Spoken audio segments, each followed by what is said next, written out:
저는 오늘 본문의 말씀을 가지고 대속죄일 이런 제목으로 하나님 말씀을 전가하도록 하겠습니다. 많은 분들이 이 종교인들을 비방을 합니다. 목사가 잘못했다, 스님이 잘못했다, 신부가 잘못했다, 어떤 종교단체가 잘못했다, 이렇게 비방을 합니다. 그런데 비방하는 거는 본인 마음이겠어요. 그러나 그렇게 한다고 해서 종교가 없어지지는 않습니다. 어떤 분들은 종교가 왜 필요하냐, 종교는 아편이다, 종교는 없어져야 될 것이다, 이런 21세기에 종교는 아무 쓸데없다, 그렇게 생각하기도 합니다. 그런데 인간은 종교를 없앨 수가 없어요. 왜냐하면 여러분 생각해 보십시오. 이 우주에는 우리가 만들지 않는 태양이 있습니다. 우리는 그 태양의 도움을 받고 살아가요. 또 밤이 되면 별이 반짝반짝거리죠. 그리고 우리가 보고 있는 이 바다를 누가 만들었습니까? 우리가 먹고 있는 이 나무의 그 열매들 누가 만들었습니까? 우리가 먹고 있는 이런 짐승들 누가 만들었습니까? 우리가 만든 게 아니에요. 그 누구도 만들지 못합니다. 우리는 너무나 신비로운 세상에 살아가고 있습니다. 세상 사람들 중 일부는 우연히 이 모든 것이 만들어졌다고 하지만, 여러분, 과학의 제1법칙에 이것이 있죠. 없는 것에서는 있는 것이 나올 수 없다. 여러분, 자기가 무신론자가 되기로 작정한 사람들은 무신론자가 되겠지만, 정말 냉정하게 세상 돌아가는 걸 보면요, 아무리 과학자라 하더라도 신이라는 존재를 부인할 수가 없습니다. 여러분, 이 세상에 무엇인가가 존재한다면 그 이유는 두 가지겠죠. 스스로 있든지 아니면 누군가가 만들었든지 하지 않겠습니까? 근데 보십시오. 이 지구가 돌아가는 거 한번 보세요. 태양을 보십시오. 달을 보십시오. 우리 다른 거 볼 거 없어요. 우리 인체를 보면 얼마나 정교한지 모릅니다. 우연히 지구가 이렇게 돌고, 우연히 전 우주에 생명체가 없는데 지구에만 우연히 생명체가 있고, 누가 가르쳐 주지도 않았는데 인간에게 양심이 있고, 우연히 양심이 있고, 그리고 모든 동물들은 자식을 키우고 싶어하는 이런 본능을 가지고 있습니다. 잘 기르고 싶어하는 본능을 가지고 있어요. 이 모든 것을 우연으로 치부하기에는 우연이 너무 많다는 거예요. 이런 얘기가 있습니다. 어떤 인쇄소가 폭파가 일어났어요. 대폭발이 일어났습니다. 그래서 종이가 날아갔는데 시간이 한 10억 년쯤 지났어요. 아니, 한 100억 년쯤 지났다고 생각해 볼까요? 한 100억 년, 1000억 년 지나서 보았더니 그 인쇄소에서 날아갔던 그 파편들이 모여가지고 백과사전이 되었다면 여러분 믿으시겠습니까? 저는 안 믿을래요. 불가능하다고요. 여러분, 폭발이 일어나면 더 못해지지, 더 좋아지지 않습니다. 대폭발을 했는데 그 폭발된 것에서 천연 칼라의 책이 나온다. 여러분, 그것도 우리는 믿을 수 없잖아요. 안 믿잖아요. 근데 이 우주, 인간을 보십시오. 이게 우연히 만들어졌다고 생각할 수 있겠습니까? 아무리 진화론으로 종교를 없애려고 해도 되지 않는단 말입니다. 그뿐만이 아니에요. 전도서 기자는 인간의 마음속에는 영원을 사모하는 마음을 가지고 있다고 가르쳐 주고 있습니다. 인간의 마음에는 양심이 있습니다. 그래서 꼭 그리스도인이 아니라 하더라도 인간의 마음속에는 신을 의식하는 신의식이 가지고 있다는 겁니다. 그렇기 때문에 인간은 종교를 만들기도 하고 특정한 종교를 의지하며 살아갑니다.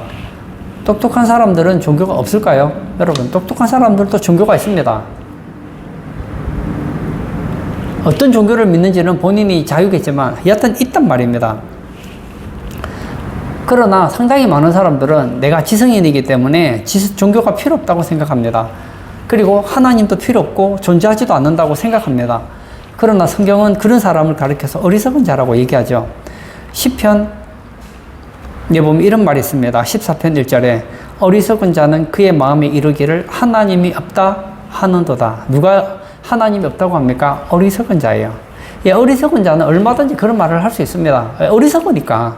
그러나 제정신을 가지고 살아가는 사람은 이 우주가 생명체가 생기는 그 원리에 대해서 이해가 안 되는 거예요. 여러분, 생명은 그 누구도 만들지 못합니다. 생명은 오직 신의 영역이란 말입니다. 뿐만 아니라 우리는 언젠가 신 앞에 1대1로 대면해야 되는 순간이 옵니다. 아모스 4장 12절에 그러므로 이스라엘아 내가 이와 같이 내게 행하리라. 내가 이것을 내게 행하리니 이스라엘아 내 하나님 만나기를 준비하라. 오늘 예배 참석하신 사랑하는 성도님, 여러분은 하나님 만날 준비가 되어 있으십니까? 하나님을 대면할 준비가 되어 있습니까? 레위기 16장은 죄인된 인간이 하나님 만나기를 어떻게 하면 준비할 수 있는지에 대해서 말씀하고 있습니다. 이 레위기 16장은 대속죄일에 관한 규례입니다. 이 대속죄일이라는 말은 욤 키푸르라는 단어를 가지고 있는데요. 욤이라는 말은 날, 키푸르는 속죄. 그러니까 욤 키푸르는 속죄일입니다. 속죄일. 네, 속죄일이라고도 하고 대속죄일이라고도 합니다. 이 대속죄일이라는 것은 속죄, 죄를 속하는 날이 속죄일이잖아요. 근데 대속죄일이라고 하는 것은 인간의 모든 죄를 속하는 큰 날이기 때문에 대속죄일이라고 합니다. 지금도 유대인들은 이스라엘의 가장 큰 명절로 이 대속죄일을 뽑습니다. 유대인이 지키는 이 7대 절기가 있습니다. 나중에 제가 다시 또 7대 절기에 대해서도 설교할 기회가 있을 건데요. 이 7대 절기 중에서 가장 중요한 절기가 무엇이냐 물으신다면 저는 바로 이 속죄일이라고 말하고 싶습니다. 오늘 본문 16장 31절에 보면 이런 말씀이 있습니다. 이는 너희에게 안식일 중에 안식일인 즉 너희는 스스로 괴롭게 할지니 영원히 지킬 규례라. 대속죄일은 뭐라고요? 안식일 중에 안식일이라는 겁니다. 안식일이 무슨 날이죠? 안식하는 날이 안식일이죠. 안식하는 날 중에 안식하는 날이 뭐라고요? 대속죄일이라는 겁니다.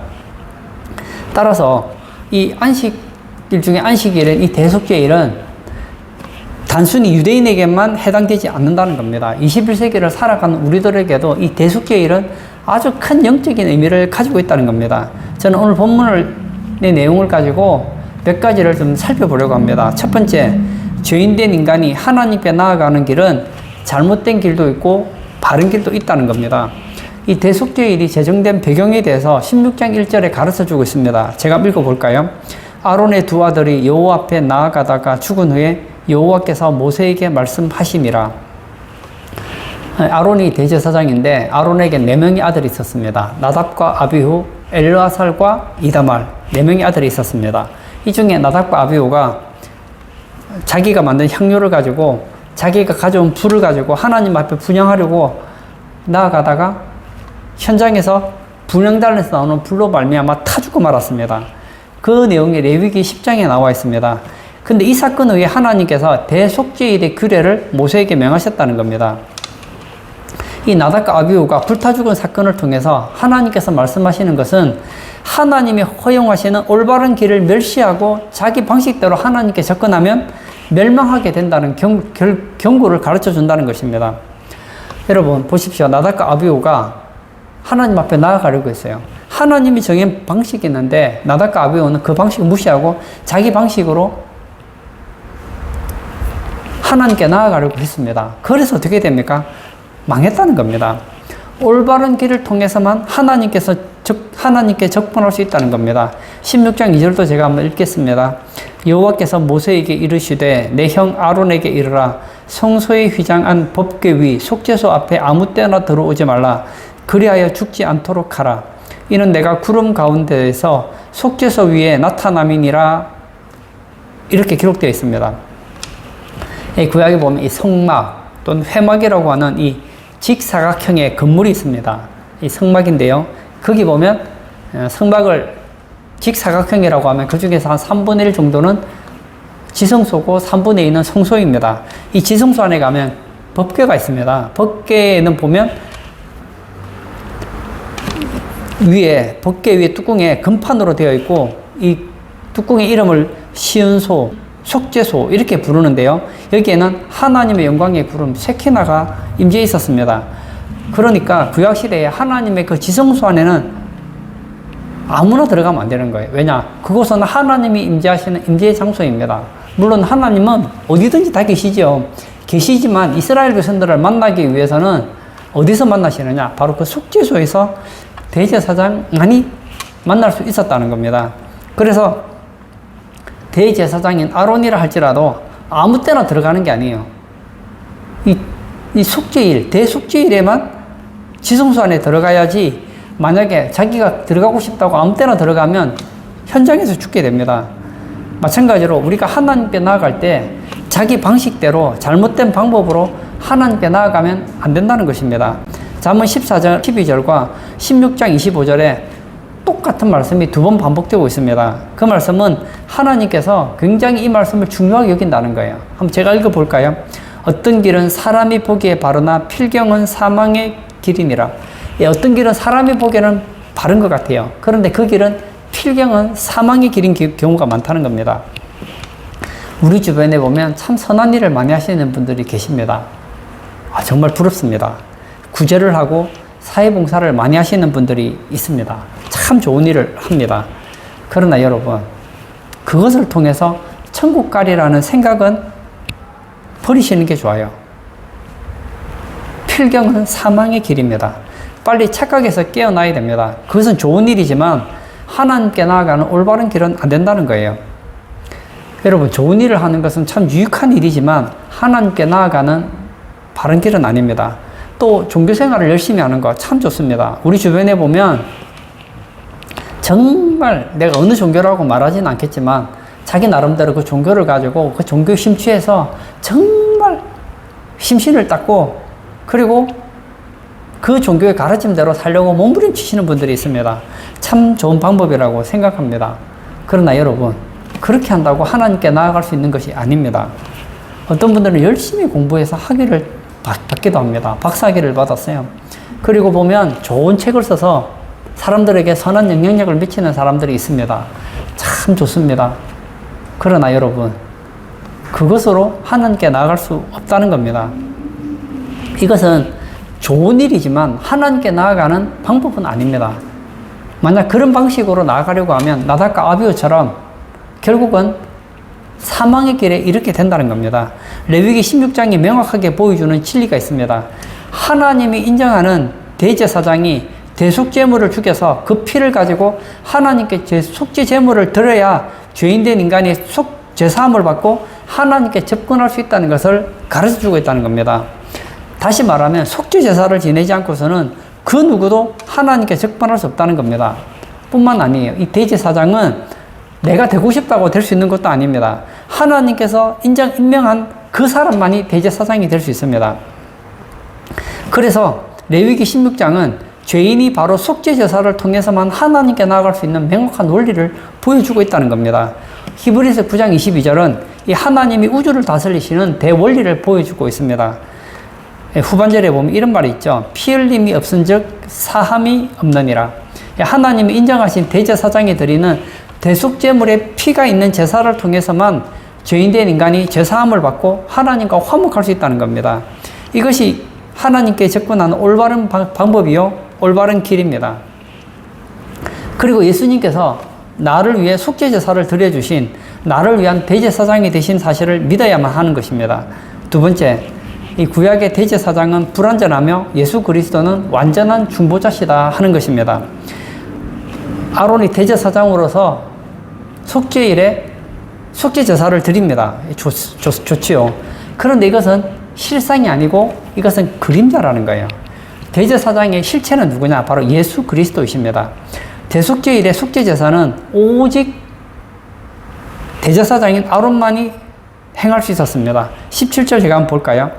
그가 지성소에 속죄하러 들어가서 자기와 그의 집안과 이스라엘 온 회중을 위하여 속죄하고 나오기까지는 누구든지 회막에 있지 못할 것이며, 그러니까 성막에는 다른 아무도 구할 수 없고 오직 대제사장 아론만이 혼자서 직무를 다 수행해야 된다는 거예요.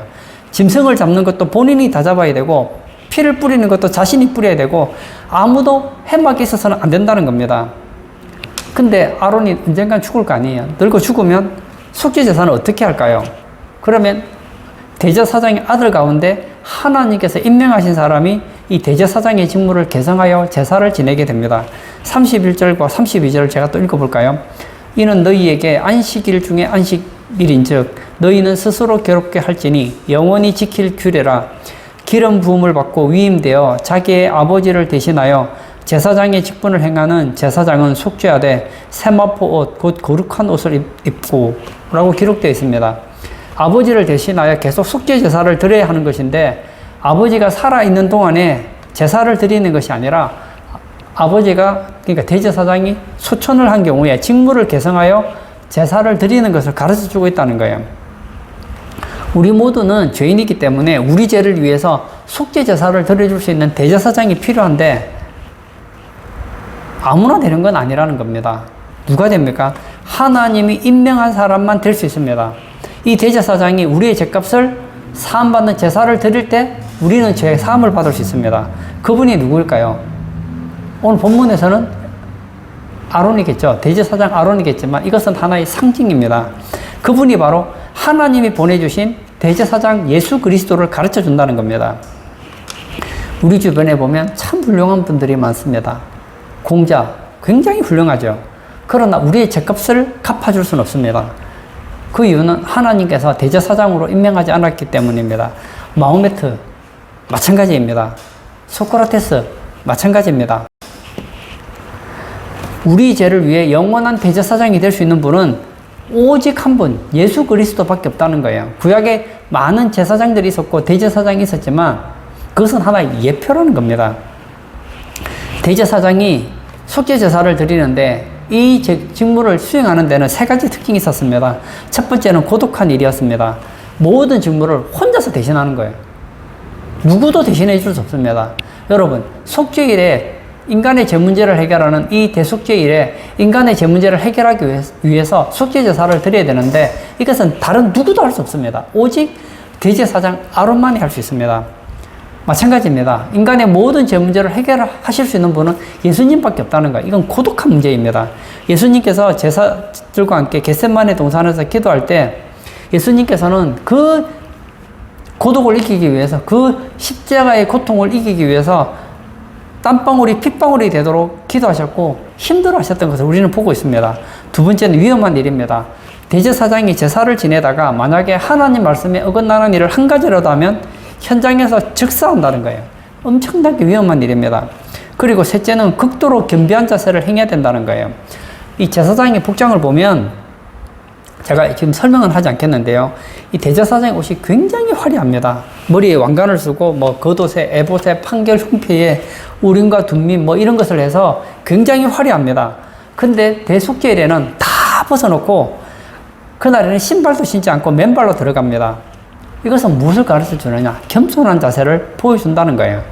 그리고 지성소 안에 들어가서도 하나님의 영광의 구름, 이 셰키나를 육안으로 보면 안 됩니다. 그러면 죽기 때문에 그래서 향로를 가지고 먼저 향을 피워서 지성소 안에 향연이 가득하도록 한 다음에 지성소에 들어갔다고 했습니다. 왜냐? 하나님의 영광의 구름을 직접 보면 죽기 때문입니다. 이 대제사장 아론조차도 하나님을 배울 때는 극도로 겸손한 자세로 나아갔다는 거예요. 마찬가지입니다. 우리가 하나님을 만나러 교회 나오잖아요. 하나님께 예배드리러 교회 나오면 우리가 하나님을 만나는 겁니다. 그때 우리에게 필요한 것이 있죠. 겸손입니다. 여러분, 교회는 누구 집이냐? 하나님의 집이에요. 교회의 머리는 예수님이십니다.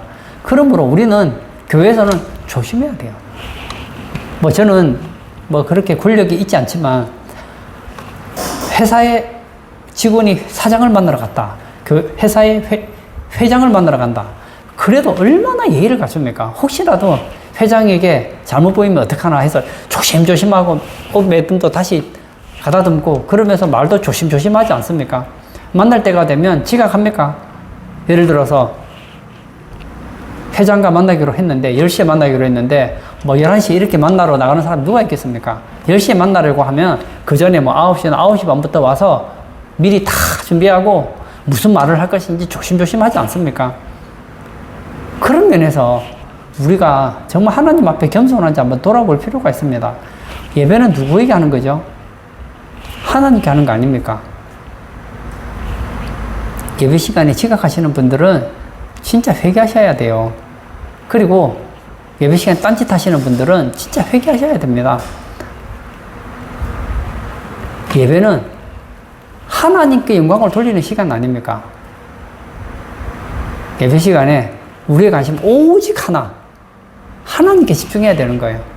겸손하게. 대제사장이 그렇게 화려한 옷을 입었지만 그날에는 신발도 신지 않고 나갑니다. 이야, 여러분들 우리에게 이런 겸손이 필요하지 않습니까? 저는 우리 성도님들이 세상의 유력자를 만나는 것보다는 하나님을 만날 때 더 조심해야 되지 않겠습니까? 잠언 16장 18절에 교만은 패망의 선봉이요 거만한 마음은 넘어짐의 앞잡이니라. 그렇습니다. 대제사장 아론은 얼마나 겸손하게 나아가는지 모릅니다. 예수님도 인간의 숙제를 위해서 십자가에 못 박히실 때 얼마나 겸손하게 하나님 앞에 나아가는 것을 보지 않습니까? 대제사장이 숙제제사를 드릴 때 거치는 5단계가 있습니다.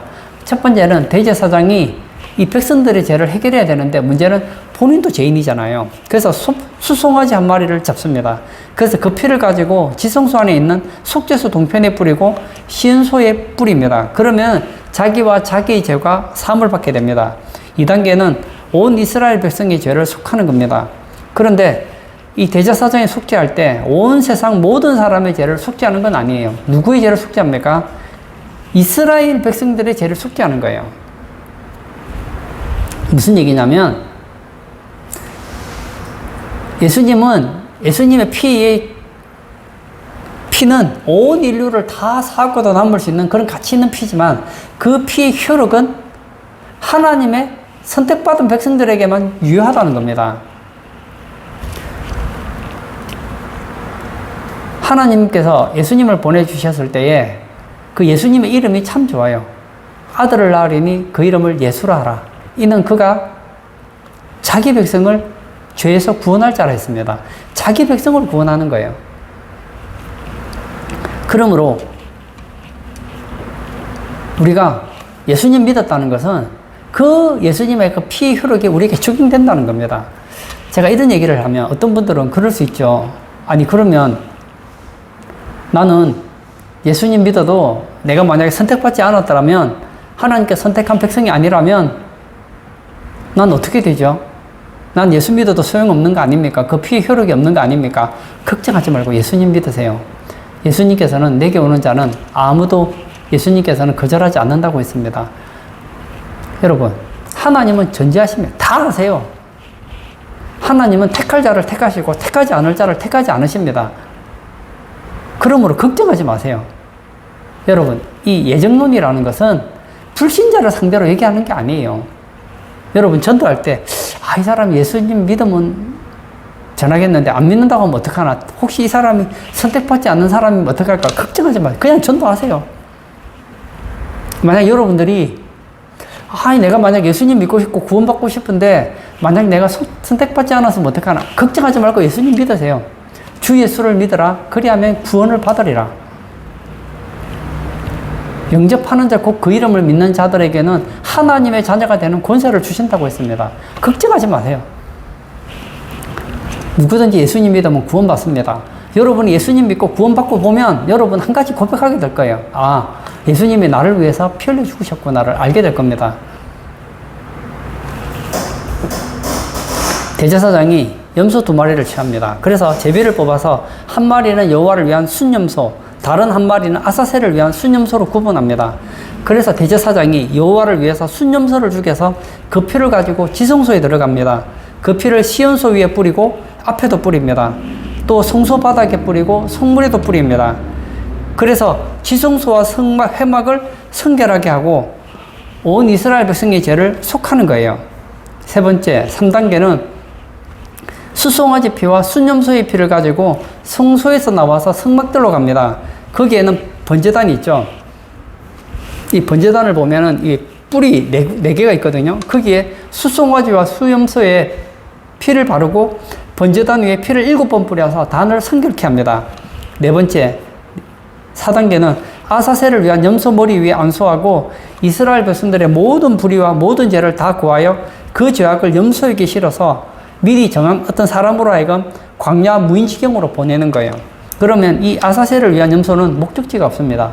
가다가 뭐 다른 짐승에게 잡혀 먹힐 수도 있고, 아니면 뭐 낭떠러지에서 죽을 수도 있고, 아니면 뭐 굶어 죽을 수도 있겠죠. 이것은 예수님께서 우리 모든 불의를 지고 죽으실 것을 예표해 주는 거라는 겁니다. 그럼 이 아사셀은 대체 뜻이 무엇인가? 아사셀의 염소.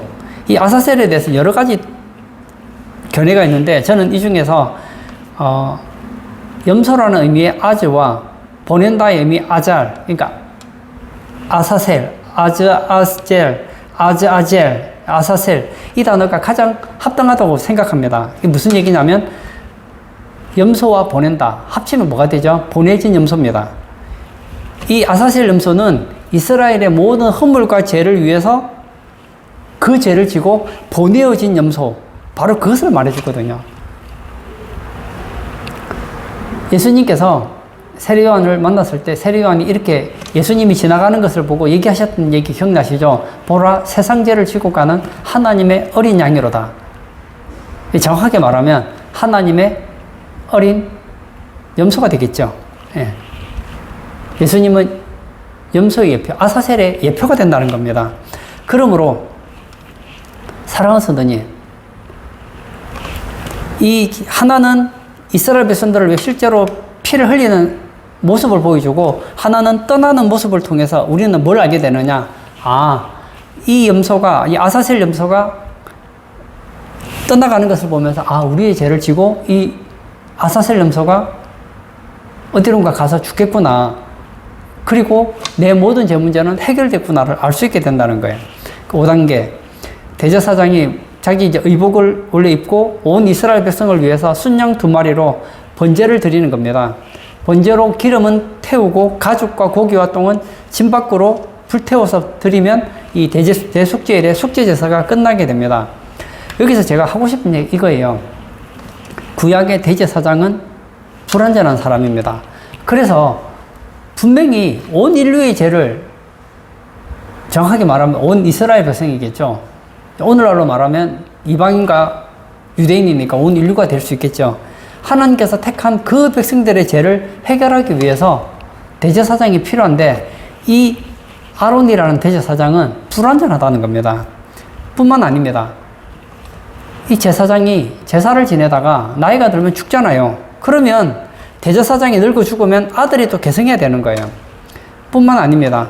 제물이 짐승이기 때문에 영원히 속죄할 능력이 없습니다. 이 속죄할 수 있는 염소의 그 효력은 단 1년입니다. 그러나 실체이신 예수님은 영원한 대제사장으로서 죄가 없는 대제사장이십니다. 그러므로 예수님이 영원한 대제사장이기 때문에 다른 대제사장으로 바뀔 이유가 없는 거예요. 아론은 늙으면 또 다른 사람이 계속 제사장이 바뀌어야 됩니다. 대제사장이 바뀌어야 되지만 예수님은 영원한 대제사장이기 때문에 다른 그 누구도 필요하지 않다는 겁니다. 뿐만 아니라 예수 그리스도의 속죄제사의 효력은 영원하다는 거예요. 아사셀 염소, 이 대속죄일에 드리는 이 속죄제사는 유효기간이 1년입니다. 그러나 예수님께서 흘리신 피의 효력은 영원하다는 거예요. 그리고 이 짐승은 불완전합니다. 짐승의 피를 가지고는 인류의 죄를 영원히 해결할 수는 없습니다. 그러나 예수님은 자신이 아사셀의 염소가 되셔서, 아사셀의 양이 되셔서 우리의 죄 문제를 해결해 주셨기 때문에 우리의 죄 문제는 완전히 해결될 수 있게 되었다는 겁니다. 히브리서 10장 12절에 오직 그리스도는 죄를 위하여 한 영원한 제사를 드리시고 하나님 우편에 앉으사, 뭐라고요? 한 영원한 제사를 드리시고, 속죄일의 제사는 1년에 한 번입니다. 해마다 드려야 돼요. 그러나 예수님이 드리는 제사는 1년에 한 번 드리는 제사가 아니라 영원한 제사라는 것입니다. 세 번째, 죄사함을 받기 위해서 대제사장의 속죄제사를 의지해야 된다는 겁니다. 여러분, 나는 죄 문제를 해결하고 싶어요. 그런데 내 1년 동안 지었던 그 죄 문제를 어떻게 해결할 수 있습니까? 대제사장이 속죄일에 속죄제사를 드려야 되는데 그것을 의지해야지 죄사함을 받을 수 있다는 겁니다. 대제사장이 그날 잡는 짐승의 수가 얼마나 되는가 제가 세알려 봤더니 15마리를 잡더라고요. 여러분, 하루 동안 대제사장이 잡는 짐승의 수가 몇 마리냐? 15마리를 잡아요. 어마어마하게 힘듭니다. 이렇게 힘들게 지금 속죄제사를 드리는데 백성들은 뭘 해야 될까요? 대제사장이 우리 죄를 위해서 지금 속죄제사를 드리는구나. 이제 나는 자유다. 그게 아니에요. 스스로 괴롭게 하고 회개하는 마음으로 대제사장이 드리는 속죄제사의 효력을 믿고 의지해야 된다는 겁니다. 29절에서 31절 제가 다시 한번 읽어볼까요? 너희는 영원히 이 규례를 지킬지니라. 일곱째 달 곧 그 달 10일에 너희는 스스로 괴롭게 하고 아무 일도 하지 말되 본토인이든지 너희 중에 거류하는 거류민이든지 그리하라. 이날에 너희를 위하여 속죄하여 너희를 정결하게 하리니 너희의 모든 죄에서 너희가 여호와 앞에 정결하리라. 이는 너희에게 안식일 중에 안식일인즉 너희는 스스로 괴롭게 할지니 영원히 지킬 규례라. 이날은 무엇하는 날이라고 했습니까? 안식일 중에 안식일이 아무 일도 할 필요가 없어요. 그날은 안식하는 날이에요. 그날 해야 되는 것이 있는데 스스로 괴롭게 하는 날이라는 겁니다. 그날은 금식하는 날이요 죄를 고백하며 회개하는 날이라는 겁니다. 여러분, 이건 우리에게도 똑같이 적용됩니다. 예수님께서는 십자가에서 영원한 속죄를 해결하셨습니다. 그러면 이제 우리는 아무것도 할 게 없습니까? 오늘 성경에 말하잖아요. 너희는 스스로 괴롭게 할지니. 인간이 짓는 죄가 굉장히 많은 것 같아도 인간이 짓는 죄는 크게 두 가지입니다. 하나는 원죄요, 하나는 자본죄입니다. 하나는 날 때부터 가지고 태어난 죄가 있고 두 번째는 살아가면서 짓는 죄가 있습니다. 우리가 예수님 믿는 순간에 원죄는 완전히 해결됐어요. 그러나 자범죄는 달라요. 자범죄는 우리가 회개를 해야 됩니다. 예수님께서 이런 말씀하셨잖아요. 목욕을 한 자는 손발만 씻으면 된다. 이것이 바로 자범죄거든요. 대제사장이 백성들의 죄를 위해서 속죄제사를 드리고 있습니다. 그러면 그 뒤에서 그 안식일 중에 안식일인 속죄일에 백성들은 뭘 하느냐? 자신을 괴롭게 하는 거예요. 제가 1년 동안 이런 잘못을 저질렀습니다. 내가 이렇게 하나님 앞에 잘못 살았습니다 하고 1년 동안 그들이 지었던 죄를 하나님 앞에 다 토설하는 날이라는 거예요. 보세요. 이스라엘 백성들이 죄에 대해서 짓는 제사의 방법이 바로 이 번제라는 제사가 있는데 인간이 짓는 대표적인 제사 방법이 5대 제사가 있다고 제가 얘기를 드렸죠. 내가 하나님 앞에 잘못을 했어요. 그러면 가장 보편적으로 드리는 제사가 이 번제예요. 그리고 속죄제가 있고 속건제가 있고 그리고 아침과 저녁에 드리는 또 상번제가 있어요. 이렇게 많은 제사를 드림에도 불구하고 아직 해결되지 않는 죄가 있을 수 있잖아요. 그러면 그 죄를 해결하는 날이 뭐냐? 바로 속죄일이라는 거예요. 그러므로 평소에도 죄를 지을 때마다 하나님 앞에 나아가서 제사장 앞에 가서 제사를 해결했지만 그래도 해결하지 않은 죄가 있다면 그 1년에 하루 날을 잡아서 평소에 회개하지 못했던 죄를 철저하게 회개한다는 겁니다. 여러분, 이것은 천국 가느냐 지옥 가느냐의 문제는 아니에요. 하지만 1년 동안 이스라엘 백성들은 내가 하나님 앞에 잘못한 것을 철저히 회개함으로 인하여서 1년 동안 하나님 앞에서 거룩한 삶을 살게 된다는 겁니다. 레위기의 핵심은 이거잖아요. 내가 거룩하니 너희도 거룩하라. 거룩하려면 죄를 버려야 되는 거 아닙니까? 레위기 16장에서 가장 중요한 단어는 모든 허물, 모든 죄입니다. 21절 제가 한번 볼까요? 아론은 그의 두 손으로 살아있는 염소의 머리에 안수하여 이스라엘 자손의 모든 불의와 그 범한 모든 죄를 아뢰고 그 죄를 염소의 머리에 두어 미리 정한 사람에게 맡겨 염소로 보낼지니. 또 22절도 제가 읽겠습니다. 염소가 그들의 모든 불의를 지고 접근하기 어려운 땅에 이르거든 그는 그 염소를 광야에 놓을지니라. 30절 이 날에 너희를 위하여 속죄하여 너희를 정결하게 하리니 너희의 모든 죄에서 너희가 여호와 앞에 정결하리라. 예, 보면 모든 죄, 모든 불의, 모든 죄 이렇게 얘기하고 있습니다. 이것은 무엇을 가르쳐 줍니까? 예수님께서 십자가 흘리신 그 보혈의 피로 인하여서 인간의 모든 죄 문제는 다 해결되었다는 것입니다. 우리는 그러므로 스스로 죄인임을 인정하고 예수 그리스도를 믿어야 된다는 겁니다. 그 누구라도 자신의 죄를 위해서 십자가에 피 흘리신 그 예수님을 의지하지 않는다면 누구도 천국에 갈 수 없고 하나님 앞에 나아갈 수 없다는 거예요. 나답과 아비후가 다른 방식으로 하나님 앞에 나아가려다가 죽었지 않습니까? 멸망을 당했잖아요. 마찬가지입니다. 우리가 가진 어떤 무엇인가를 가지고 나아간다고 하면 그것은 참 좋은 것이지만 하나님께서는 받지 않는다는 겁니다. 우리가 하나님 앞에 나아가기 위해서 필요한 것은 속죄제사가 필요합니다.